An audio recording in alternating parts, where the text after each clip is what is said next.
the wearing of the headscarf for the women. This seems to have become so major, a major aggravation. Why should women who want to wear a veil, why should this have been such a source of aggravation today? Why is that? I don't understand it. I mean, if a naked woman walked in this room here, meaning wearing a bikini or a G-string, she would have the right to just walk just like anybody else. If a woman came down here and she was wearing a G-string and walked right across here and went back upstairs and came down, matter of fact, there was 2 or 3 of them, we would be like, whoa. What's going on here? But we couldn't say anything because it is accepted in the society for a woman to wear this in public. And there are some beaches in this country and some places in this country where you got some people call themselves naturalists. You know what they are. I don't have to tell you. That is, they believe that they should just walk around all the time naked. Now that we can't make a judgment call because according to legislation, the naturalists have a right. There's a man that was running across the whole UK for 3 months. Can you imagine that? 3 months with nothing but a hat and a pair of boots on. I mean, he's running. Can you imagine a man running through a village? Nothing but a hat and a pair of boots on. Because he's a naturalist and these are his constitutional rights. And for 3 months, nobody could say anything about it.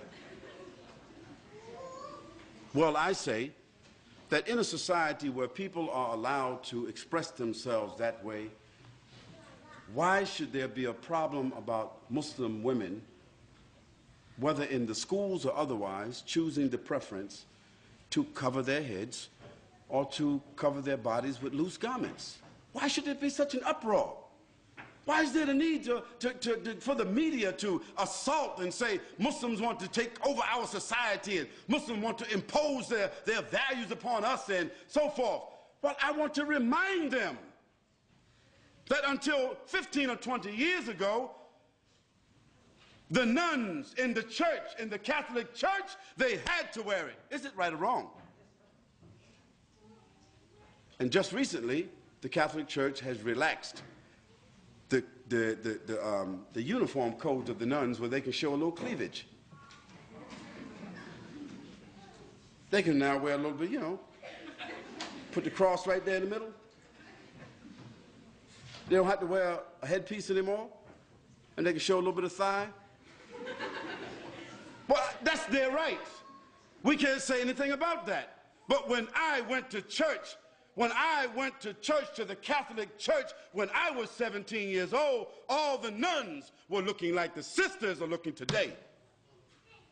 So society has changed, but why should our values have to change? Those Muslim ladies who want to wear the full scarf and want to wear loose clothing, they're doing so because God said so, not because their husband said so, not because they're Arabs or Indonesians or Malaysians or Africans. No, they're doing it because God says so. So if our religion, which is the same religion of Moses and Abraham and David and Solomon and Jesus and John the Baptist, if we have the same religion as all of those prophets, and we are all monotheistic people basically, Christians and Jews and Muslims, taking our sources from the same, taking our scripture from the same sources, and we can see in the history of our religions that women dress this way consistently, then why is it an aberration because our women want to wear that today? What do they want our women to do? Do they want our women to take off their head scarves and all put on G-strings? Would that be sad? Or now y'all all the same, now it's okay. No, we say it's not okay. And we say, as Muslims, we have the right to preserve what we consider to be decent and dignified clothing and apparel and appearance. And we think that we are fortifying. We think that we are making a good moral contribution. We think that we are doing something that will support the morals, the principles, and the status of women in this society. We say that's what we think we're doing. And do we have the constitutional right to make what we consider to be a moral contribution to the fiber of this society based upon our religion? Of course we do. And we don't have to apologize. And if somebody wants to know, if we are unable to explain, we do not have to explain. But what we should do is, the people of the media,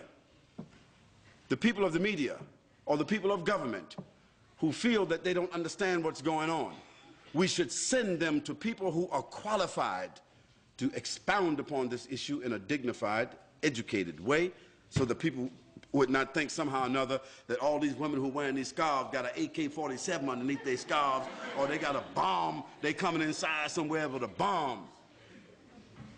You know, stereotypes.